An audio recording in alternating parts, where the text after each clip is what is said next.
I never thought my Friday night would turn into a waking nightmare, but as I sit here recounting every detail, I'm grateful to still be alive.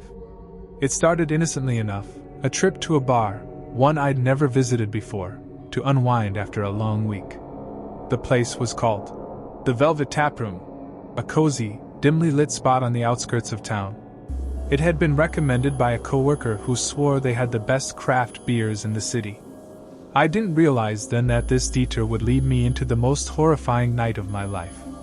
The bar was quiet when I arrived around 8 p.m., the kind of place where you'd expect to see regulars nursing drinks in the same seats they've claimed for years. The lighting was low, casting shadows that danced across the rustic wooden walls.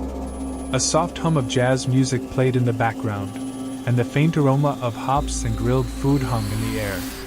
It felt inviting, warm even, and I thought I'd made the right choice to escape my usual haunts. I took a seat at the bar, nodding at the bartender, a middle-aged man with a grizzled beard and a quiet demeanor. He greeted me with a nod and handed over a menu without much fuss. I like that. No small talk, just the promise of a good drink. I ordered their signature IPA and a plate of nachos, feeling content to relax for a couple of hours before heading home. As I sipped my beer, I noticed a man sitting a few stools away. He was dressed plainly, a dark hoodie, jeans, and sneakers. Nothing about him stood out at first glance, but something about the way he sat struck me as odd. He hunched over his drink, his shoulders tense, his gaze fixed on the countertop as if deep in thought. Occasionally, he'd glance around the room, his eyes darting from person to person before returning to his glass. I tried not to pay him too much attention. After all, people watching was a part of the bar experience, but his behavior was unsettling. He wasn't interacting with anyone, not even the bartender. Just sitting there, brooding. When our eyes met briefly, I felt a chill run down my spine. His stare was intense, like he was sizing me up, but he quickly looked away. "First time here?" the bartender asked, interrupting my thoughts. "Yeah," I replied, grateful for the distraction. "A friend recommended it. Great beer, by the way." "Thanks. We're proud of it," he said with a faint smile. "Let me know if you need anything else." As he walked away, I glanced back at the man in the hoodie. He was still there, still hunched over his drink, but now he was staring straight ahead, unmoving. I tried to shake off the unease. Maybe he was just having a bad day. Who was I to judge? The hours passed, and the bar filled up with more patrons. The atmosphere grew livelier, with laughter and conversation echoing through the room. I started to feel more at ease, enjoying my second beer and the buzz of activity around me. The man in the hoodie remained in his seat, though, still solitary, still silent. It was as if he existed in a bubble, untouched by the jovial energy of the crowd. Around 10 p.m., I decided to call it a night. The bar was bustling now, and I had a long day ahead of me tomorrow. As I paid my tab and got up to leave, I couldn't help but glance at the man one last time. To my surprise, he was gone. His stool was empty, his drink untouched. I hadn't seen him leave, but the thought didn't linger. I was more focused on getting home. The walk to my car was uneventful. The parking lot was poorly lit, with only a few flickering lamps casting long shadows across the pavement. I fumbled with my keys as I approached my car, feeling a slight prickle of unease. The night was quiet, almost too quiet, save for the distant hum of traffic. As I unlocked my car door, I heard it, faint footsteps behind me. I froze, my heart pounding. Turning slowly, I scanned the lot, but it appeared empty. The shadows seemed to stretch and twist in the dim light, playing tricks on my mind. Shaking my head, I laughed nervously at myself and got into the car. But as I started the engine, I saw him. The man in the hoodie. He was standing at the edge of the lot, partially obscured by shadows, his face hidden. He wasn't moving, just standing there, watching. My stomach tightened, and I instinctively locked the doors. Trying to act natural, I reversed out of the parking space and drove away, my eyes flicking to the rearview mirror. He didn't follow. He just stood there, motionless, until I turned onto the main road and lost sight of him. I told myself it was a coincidence, that he just happened to be leaving the bar at the same time. But the feeling of being watched stayed with me all the way home. When I finally reached my apartment, I double-checked the locks on my door and windows, feeling paranoid but too unsettled to ignore the precautions. I tried to relax, telling myself that I was overreacting. People stood in parking lots all the time. It didn't mean anything. But deep down, I couldn't shake the image of him standing there, staring. The night passed uneventfully, and by morning, the fear had dulled to a nagging unease.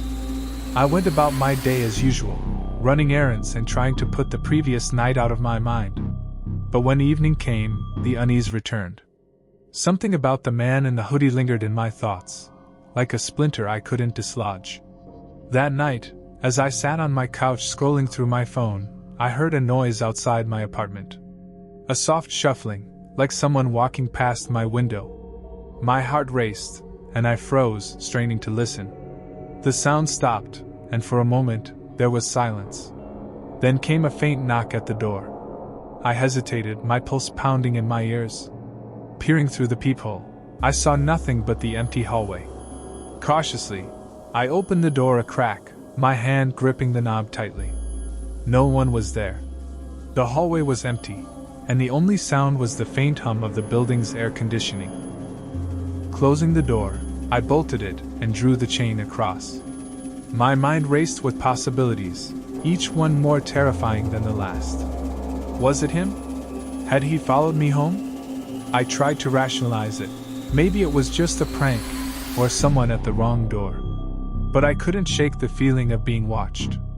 Over the next few days, the paranoia grew. I started noticing little things, objects in my apartment slightly out of place, the sensation of being followed when I walked to my car, fleeting shadows outside my windows at night. Each incident was minor on its own, but together they painted a picture that left me on edge. I finally decided to go to the police.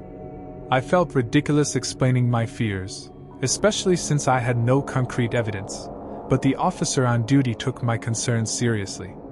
He advised me to stay vigilant and report any suspicious activity. It was reassuring, but it didn't erase the fear.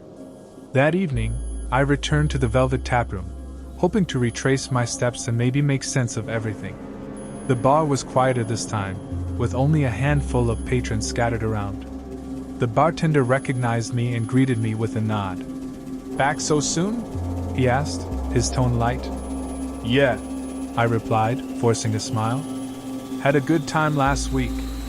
As I nursed my drink, I kept an eye on the entrance, half expecting the man in the hoodie to appear. But he didn't.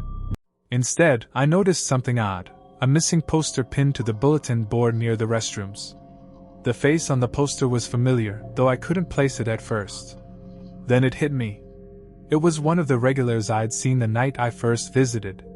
The bartender noticed my interest and came over. "That's Dave," he said, his voice tinged with sadness. "Good guy. Been missing for a week now. Police are looking into it." A cold chill ran down my spine. The timeline matched perfectly. Dave had been at the bar the same night I was, and now he was missing. I thought of the man in the hoodie, his brooding presence, his intense stare. Could he have had something to do with it? I left the bar feeling more unsettled than ever.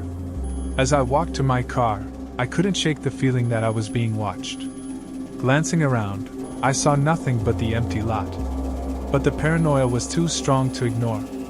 I hurried to my car and drove home, my hands gripping the steering wheel tightly.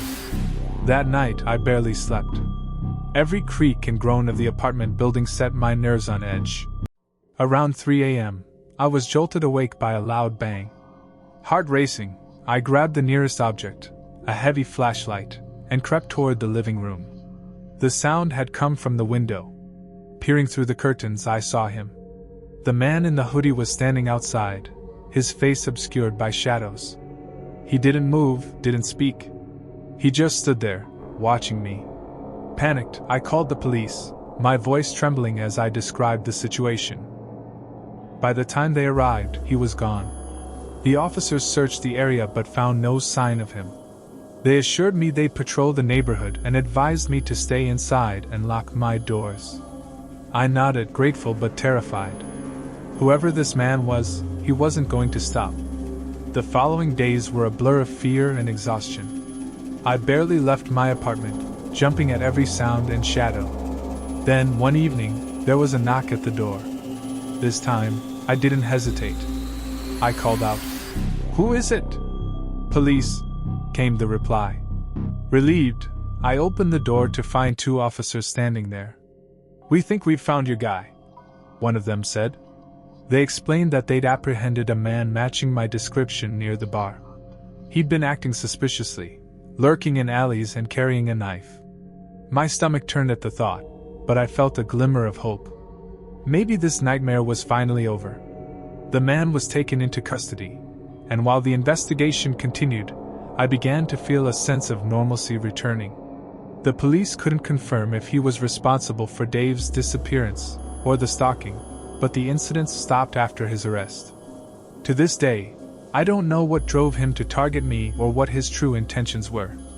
But one thing is certain, that night at the Velvet Taproom changed me.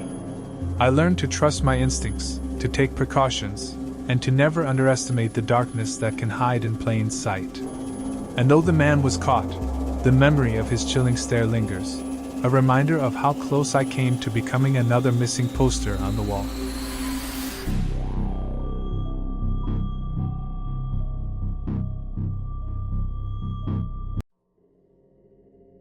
It was supposed to be an ordinary night out, just me, a bar, and a chance to unwind after a grueling week at work. I wasn't looking for excitement or company, just a quiet drink in a corner booth. The bar I chose wasn't one of my usual spots. It was a small place I'd passed by a dozen times but never ventured into, called the Rusty Lantern. The kind of place that doesn't advertise itself but still manages to attract a steady stream of locals.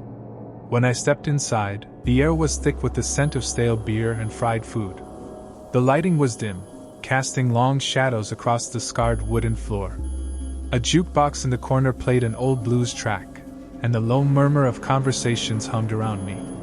It was just the kind of unassuming place I needed to escape the chaos of my thoughts. I slid onto a stool at the bar and nodded to the bartender, a wiry man with thinning hair and tired eyes. "What'll it be?" he asked, his voice gruff but not unkind. "Whiskey." "Neat," I replied, fishing a few bills from my wallet. He poured the drink without ceremony, sliding the glass toward me. I took a sip, savoring the burn as it slid down my throat. That's when I noticed him. He was seated at the far end of the bar, a man in his late 30s or early 40s, dressed in a dark jacket and jeans. There was nothing particularly remarkable about his appearance. Short brown hair, an unshaven face, but something about the way he held himself caught my attention. He sat rigid, his hands wrapped tightly around a glass of what looked like whiskey, his eyes fixed on the mirror behind the bar. He wasn't watching the other patrons or the bartender, just staring at his own reflection. I tried not to pay him any mind. People came to bars for all sorts of reasons, and not all of them were pleasant. Still, there was something about his presence that unsettled me. His reflection in the mirror seemed off somehow, though I couldn't put my finger on why. Shaking off the thought, I turned my attention to my drink and the muted conversations around me. A group of friends at a nearby table laughed loudly, their joy infectious.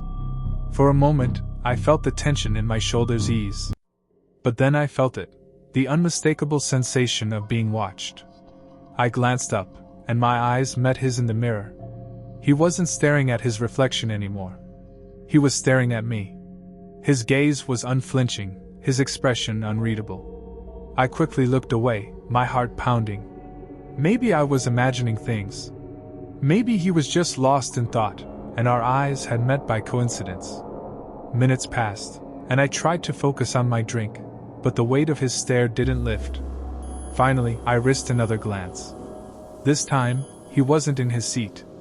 My stomach tightened as I scanned the bar, but he was nowhere to be seen. A chill crept down my spine. He couldn't have left. The only door was behind me, and I hadn't heard it open. I told myself I was being paranoid. Finishing my whiskey in one gulp, I decided it was time to leave. As I stood to pay my tab, the bartender leaned in. "You alright?" he asked, his brow furrowed. "Yeah, I'm fine," I lied. "Just a long day." He nodded, but the concern in his eyes didn't fade. I handed over my cash and made my way to the exit, glancing over my shoulder one last time. The bar was just as it had been when I arrived, dim, noisy, and unremarkable. The man was gone. The parking lot outside was nearly empty, lit by a single flickering street lamp. My car was parked at the far end, a silver sedan that suddenly felt miles away. As I walked toward it, the night seemed to close in around me. The air was heavy, the silence oppressive. I heard footsteps. They were soft at first, barely audible over the sound of my own breathing. But as I neared my car, they grew louder, more deliberate. I quickened my pace, fumbling with my keys as I reached the driver's side door. The footsteps stopped. Turning, I scanned the lot, my pulse hammering in my ears. "Hello?" I called, my voice trembling. No answer. The lot was empty, but I couldn't shake the feeling that I wasn't alone. Sliding into my car, I locked the doors and started the engine. As the headlights flickered on, they illuminated a figure at the edge of the lot. It was him. He stood motionless, his hands at his sides, his face hidden in the shadows. I didn't wait to find out what he wanted. Throwing the car into reverse, I sped out of the lot, my heart racing. In the rearview mirror, I saw him watching me until I turned the corner and lost sight of him. The drive home was a blur. Every shadow on the road felt like it was reaching for me. Every pair of headlights in my rearview mirror made my stomach drop. When I finally reached my apartment, I ran inside, locking the door behind me and double-checking the windows. Only then did I allow myself to breathe. The next day, I tried to convince myself that it had all been a misunderstanding. Maybe he was just a guy with his own problems, and I'd let my imagination run wild. But as the day wore on, the unease lingered. I kept glancing over my shoulder, half expecting to see him in the crowd. That night, the knocking started.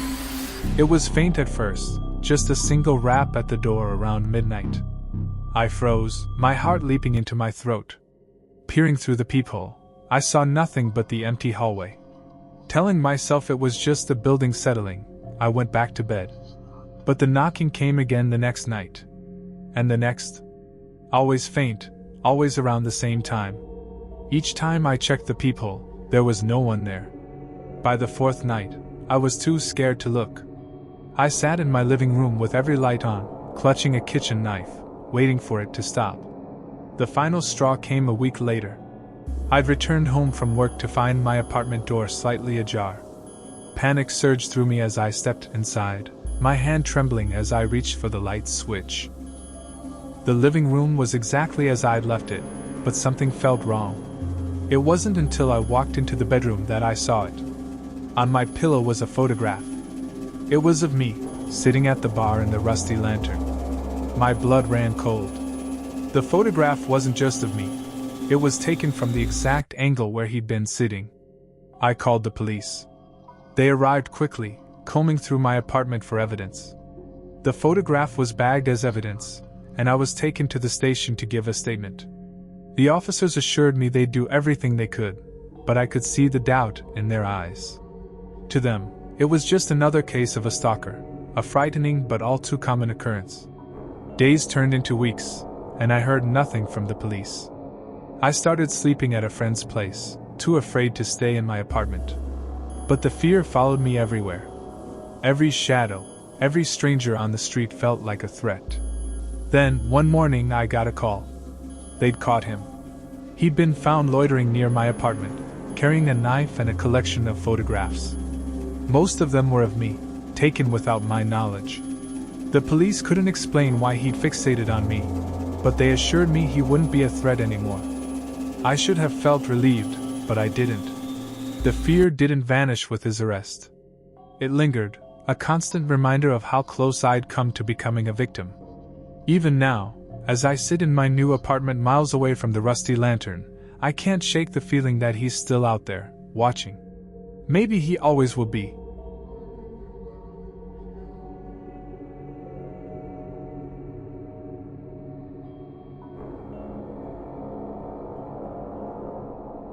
I stepped into the bar as the rain outside turned the pavement into a glistening mirror. It wasn't my usual kind of haunt, but I needed a change of scenery. The Old Oak was one of those places that felt like a relic of another time. The wooden beams creaked under their own weight, and the faint smell of cigars lingered in the air despite a smoking ban that had been in place for over a decade. The bar was dimly lit, with just enough glow from the hanging Edison bulbs to navigate without tripping over the uneven floorboards. I found a seat in the corner, where I could watch the room without being in anyone's direct line of sight. This wasn't a social visit. I was here to escape. The bartender, a broad-shouldered man with a mustache that would make a 70s cop envious, approached me. "What can I get ya?" he asked, his voice deep and gravelly. "Scotch." "Neat," I replied. He nodded and poured the amber liquid into a heavy glass, sliding it across the counter with practiced ease. I took a sip, letting the warmth spread through my chest. For a moment, it felt like the week's stress was melting away. That's when I noticed him. He was seated at a small table near the back, partially obscured by shadows. He had an old-fashioned notebook in front of him, and he seemed to be scribbling something with furious intensity. His posture was rigid, his shoulders hunched like he was guarding whatever he was writing. I tried to ignore him, focusing on my drink, but my gaze kept drifting back to him. Something about his energy felt off. His hand never stopped moving, and his eyes darted toward the door every few minutes, as if he were waiting for someone, or hiding from them. The bartender caught me looking. "You know that guy?" he asked. "No," I said, shaking my head. "He a regular?" "Not really," he replied, lowering his voice. "Comes in now and then. Always has that notebook. Always sits alone." I nodded, trying to brush off the unease creeping into my mind. I turned my attention to the jukebox, where a woman in a red dress was feeding quarters into the machine. A bluesy tune filled the room, drowning out the clink of glasses and low murmurs of conversation. It was the kind of music that made you feel like you were in a noir film. A sudden thud jolted me from my thoughts. The man at the back had slammed his notebook shut, his chair screeching against the floor as he stood. His eyes scanned the room, lingering on me for a moment too long. Then he grabbed his coat and walked out, leaving the notebook on the table. I couldn't help myself. As soon as the door closed behind him, I got up and made my way to the table. The notebook looked old, its leather cover worn and cracked. I hesitated, glancing toward the bartender, who was busy polishing glasses. No one else seemed to have noticed. Curiosity won. I flipped it open. The pages were filled with sketches, faces, places, objects. But what made my blood run cold was the final drawing. It was me, sitting in the corner of the bar, holding my glass of scotch. The detail was uncanny, down to the crease in my shirt and the faint scar on my left hand. Beneath the sketch was a single word: "Tonight." I slammed the notebook shut and stumbled back to my seat, my heart pounding in my chest. What the hell was that? Had he been watching me? Why would he draw me? And what did tonight mean? The bartender noticed my pale face as I sat down. "You all right?" he asked. "Yeah, I'm fine," I lied. "Just need another drink." He poured me another scotch, and I downed half of it in one gulp. My hands were shaking. I kept glancing at the door, half expecting him to walk back in, but he didn't. An hour passed, and the bar began to empty out. The woman in the red dress left with a man who'd been buying her drinks all night. A group of friends at a nearby table paid their tab and staggered out into the rain. Soon, it was just me, the bartender, and a guy snoring softly in a booth near the jukebox. I decided it was time to leave. I paid my tab and stepped outside, pulling my coat tight against the cold. The rain had stopped, but the air was damp, and the streets glistened under the streetlights. I started walking toward my car, my footsteps echoing in the quiet night. Then I heard it. Footsteps behind me. I glanced over my shoulder, but the street was empty. My heart began to race as I quickened my pace. The footsteps grew louder, more deliberate. I stopped and turned around, my eyes scanning the shadows. "Who's there?" I called, my voice trembling. No answer. I hurried to my car, fumbling with my keys as I reached the door. The footsteps stopped. My hands were shaking so badly I could barely get the key into the lock. Finally, I managed to open the door and slide into the driver's seat. I locked the doors and started the engine, my eyes darting to the rearview mirror. He was there. The man from the bar stood a few feet behind my car, his face partially obscured by the collar of his coat. He didn't move.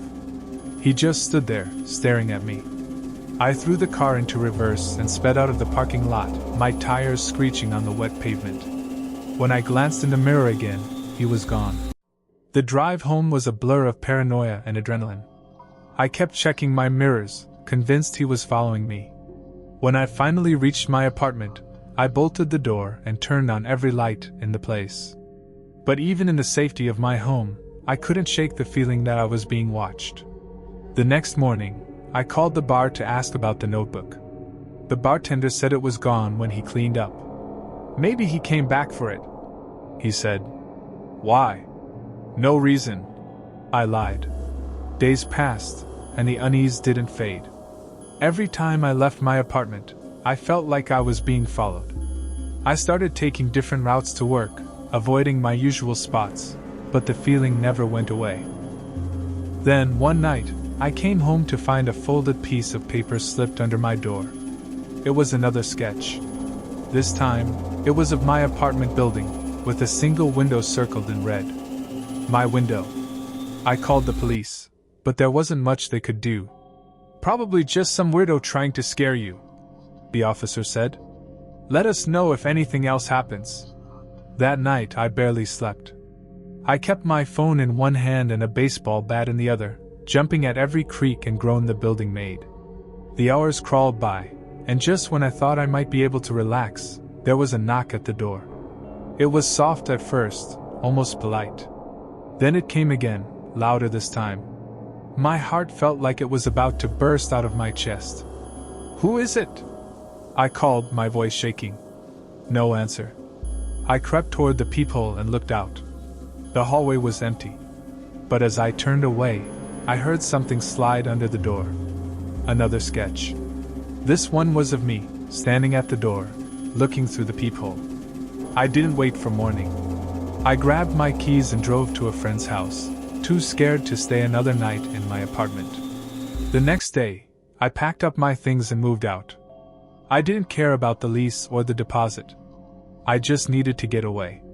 Weeks passed, and I started to feel like maybe it was over.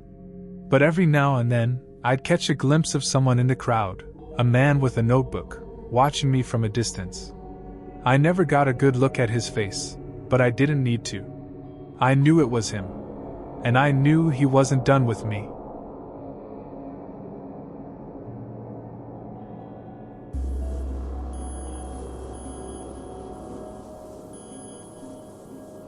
Hey everyone, thank you so much for supporting this channel. It truly means a lot. As a broke college student editing all my videos on an Android phone, it takes a lot of effort to bring these stories to life.